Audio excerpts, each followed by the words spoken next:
www.game.com. Yes, today we're going to be having a look at a pretty unique console. This was also made by the company that made these pretty successful handhelds. Terrible, but successful. It was, of course, Tiger, down the bottom there. This is a pretty weird console. It's a touchscreen. It's going to be fitting in quite nicely into our retro handheld Extravaganza series, which is doing pretty well, actually, I must say. We're almost at 800 subs. In fact, by the time I've made this video, we probably have already surpassed 800 subscribers, so thank you very much to all 800 of you. We also reached 60,000 plus views on the channel as well, which is just mental. Just a huge thanks to all of you, and I've also seen a lot of people who've been sharing and commenting my videos, so thumbs up to you guys. Happy Christmas, Merry whatever. So on the top then we have portable video game system with touchscreen technology and 5 built-in functions, including a handheld. Well, I would hope it would include a handheld, including a handle. We've got Lights Out and Batman and Robin game carts included. There's the 2 games. On the side, bottom, side and top, it all says the same malarkey. On the back, we have a picture of a 2-year-old's hand or something, so this is obviously aimed at very young people. Features revolutionary tech. Everything sounds better if you say revolutionary, like I've just made a revolutionary sandwich. Touchscreen stylus and interface, speech and state-of-the-art sound, internet/email access only with optional modem cart, built-in organizer functions, phone book, calendar, calculator, automatic high score save. Do you remember the day where they had to advertise that as an impressive feature? 2 cartridge slots, which is actually quite cool. Built-in software, library of exciting game cartridges sold separately. Printed on recycled paper. So yeah, I mean that's it there. We've got some screenshots of the stuff there. We've got Batman and Robin, Lights Out, the calendar, the calculator, Solitaire, phone book, high score save, and optional internet/email access. What would be pretty cool is actually to get my hands on the modem and do a video maybe to see if it works. Probably doesn't. So let's open it up. Very cheap box and freaking plastic little insert here. Like, this really feels terrible. I'm not entirely sure how much these things sold for, to be honest with you. I know that there was less than 300,000 made and it was released in 1997, but I don't know when and how much they were sold for, sorry. So I think it's probably going to be around the price of the Game Boy, but the packaging just doesn't feel very good at all. They printed game.com at the top here. So we'll have a look at the console and unit in a second. We'll just have a look at the manuals. Okay, we've looked at the manuals. So here's the console. It's just this huge slab of, I mean, it's kind of thin. It's quite nice, thin, but it's just a huge slab of plastic. Like, it's this multicolored kind of thing. In terms of size compared to a Game Boy, it's considerably bigger, which is terrible considering this was almost 10 years after the Game Boy. But yeah, we've got our stylus on the front. We've got our D-pads. I mean, it's not bad, but it's elongated as hell and feels kind of, I don't know, it feels kind of like there's a lot of travel going on. We've got A, B, C and D. D and C. C and D is quite unusual buttons to see. Usually it's like X and Y or something. Got our on and off. We've got menu, sound and pause. On the back you can see my lovely heated room has done that. It's disgusting. So on the top here we have the Comm Port. We have 9-volt DC in. Comm Port incidentally is just this little kind of connector. On the side we've got our 2 ginormous gaping holes for the cartridges. We have headphones. This is our slot for the batteries. Speaking of which, I have not got those to hand, so there'll be a jump cut at some point. We've got a contrast and volume wheel and reset button, and I think that's probably a battery backup thing similar to the Neo Geo Pocket, which I will be doing a video on soon. I keep saying I'm going to do a video on it, but it's kind of a good console, so it's kind of hard to make jokes about it because it is actually a decent console. So we'll have a look at that at another point. Quick jump cut then. In fact, no, we'll have a look at the games. These are the games. They're absolutely tiny. They feel stupidly light and cheap. In fact, the plastic's so cheap on them that I think if you probably just squeezed it a bit, they'd probably just snap in half. So yeah, tiny little contacts in there. Cute little things, I guess. It's cool to have top labels on them though, I guess. We'll have a quick look at some of the stuff that came with them. I'm hoping for coloured pictures. Oh, we have got some coloured pictures. Incidentally, Sega licensed a Sonic game for this, Sonic Jam. So kind of looks like Sonic 3D for the Mega Drive. Probably a lot worse. Duke Nukem as well, which is quite cool.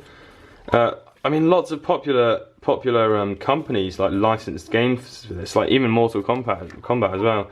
But it was just terrible. I mean, I'm filming on a windowsill, and you'll soon find out why. Oh, cool! There's the modem. That's actually really interesting. Little bag as well. Some terrible headphones. Don't know if this came with headphones. Yeah, that's actually quite a sweet little thing there. Anyway, we're waffling on a little bit. Here's the Batman and Robin manual, which has been eaten by a child. Obviously, eating it was more exciting than the console. Yeah, just black and white. Right, so let me quickly get some batteries then, and we'll have a look at the console. So the games just slide in like this. Doesn't feel too bad, I guess, going in. You'd kind of expect the labels to be going outwards, but they don't. So yeah, I've set the camera to manual focus. So we'll switch it on.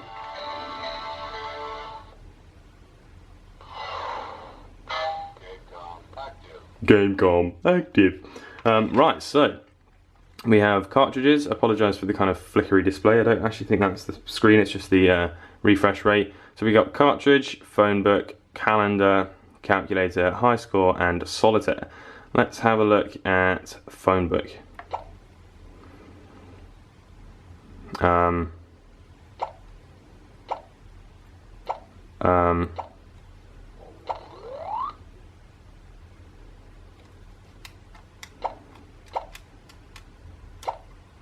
Well, that was useless. Calendar then, let's have a look at calendar. Let's put in a date for the date that I'm going on tomorrow with the devil after doing a review on this console. Let's have a look. Does it even have a date function, or is it just literally telling you the dates? Well, that's absolutely useless. Calculator. Let's have a look.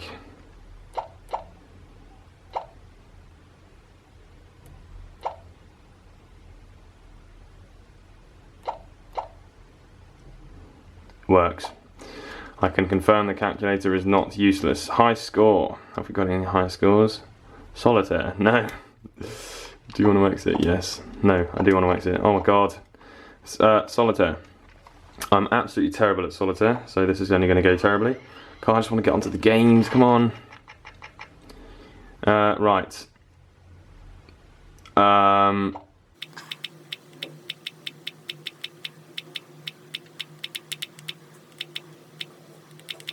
One eternity later. Yes. I'm doing things. Yes. Yeah. Okay, cartridges, let's have a look. Touchscreen's not actually too bad, to be honest with you. I was expecting a lot worse. Let's have a look at lights out. No, no, no, no. Start.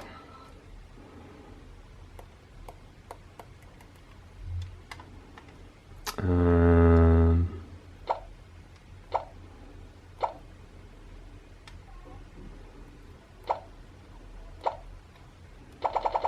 mean, it's alright, I guess. It's alright, it's not bad. Genuinely expecting this console to be a lot worse, to be honest with you. It's actually bearable. I mean, I haven't seen anything that's really kind of making me super excited. It doesn't seem to be too much, nothing super demanding. Let's just get off of all this crap and let's have a look at a possible exciting game.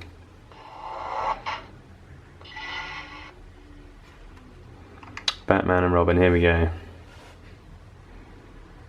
It's actually quite a nice console, to be perfectly honest with you. I mean, it's not exactly like something I'd dedicate a lot of time to. I wouldn't sit down and play this on a Sunday afternoon, but it's not a terrible thing. It's a lot more popular than the other consoles I've done videos on, like the Mega Duck and stuff. It's a lot more successful than them, so you'd expect it to be slightly better than that. That's quite cool as well, the little background there. Don't really care what weapons I've got. Let's just press start there.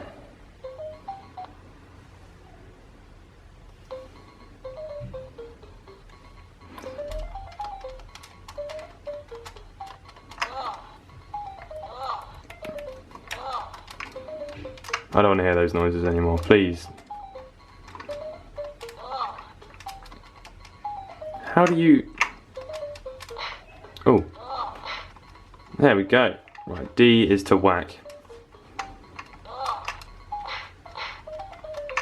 Yes. Oh god. Oh god, this is painful. Look, they've got tiger spray painted on the back wall there. How do you jump?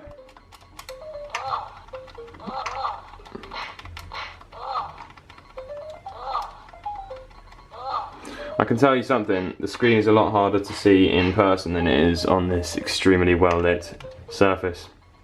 How do you jump? Oh, there we go.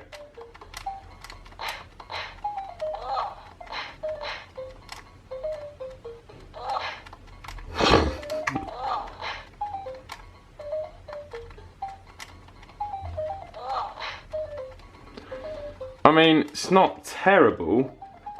There's a hell of a lot of ghosting going on. Yes, I do.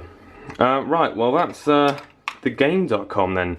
I mean, it's quite interesting really. It's not like, it's not terrible, but it's not by any means good. It's kind of just like, I feel like what I've seen is all we're gonna get from it, if you know what I mean. I mean, it's not exactly been a great experience. I was kind of expecting it to be a lot worse.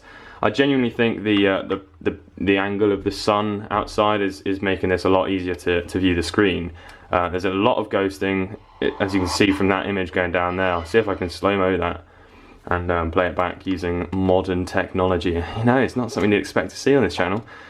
Yeah, I mean, not bad, but not great. It's just kind of a bespoke console that you wouldn't really want to play on, only for just a review purpose or for a bit of a laugh with a mate or something like that. Definitely not gonna make me want to put the Game Boy down to pick this up. But maybe I might get some new games and play them.